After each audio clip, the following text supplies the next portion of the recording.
Dans cette vidéo, on va trouver un petit récapitulatif de ce qu'est un atome. Donc l'atome, déjà, il est constitué en son centre de ce qu'on va appeler un noyau. Ce noyau, il va être composé de différentes particules qu'on va appeler des nucléons. Là-dedans, il y a différentes particules.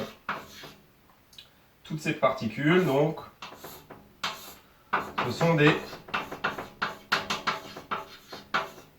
nucléons. Les nucléons, en fait, il va y avoir deux possibilités. Ce seront soit des protons,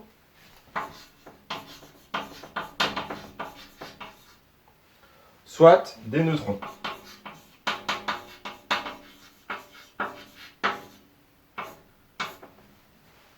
Les protons, caractéristiques, ils vont être chargés positivement. Les neutrons, eux, vont être électriquement neutres.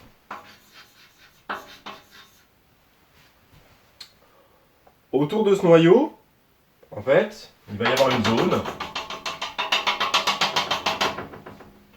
Et ça va être la zone qu'on va appeler la zone du nuage électronique. Donc c'est dans cette zone-là qu'on va trouver d'autres particules. Et ces particules se nommeront des électrons. On sait que la matière, en fait, elle est électriquement neutre de manière globale. Du coup, l'atome va être aussi électriquement neutre. Donc ça veut dire que si on a des charges positives au niveau du noyau, on va donc avoir des charges négatives pour les électrons. Comme notre atome il sera électriquement neutre, ça veut dire qu'on aura autant d'électrons que de protons. Donc voilà, pour déjà la constitution d'un atome. Ce qu'on peut rajouter encore, c'est que le noyau, l'ordre de grandeur, ça va être 10 puissance moins 15 mètres, alors que l'ordre de grandeur du nuage électronique, ce sera 10 puissance moins 10 mètres.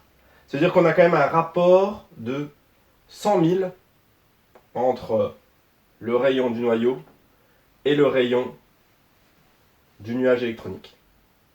Donc ça veut dire que si on rapporte ça à des grandeurs que l'on peut connaître, c'est-à-dire que si jamais on faisait un modèle avec un noyau de 1 cm, notre nuage électronique, il faudrait qu'on fasse un tracé autour de ce petit rayon, de petit noyau modélisé avec un rayon de 1 cm, il faudrait qu'on fasse un tracé 1 km autour du noyau pour représenter le nuage électronique. Donc 100 000 fois plus grand, donc on voit vraiment que, en fin de compte, le noyau est beaucoup plus petit que le nuage électronique.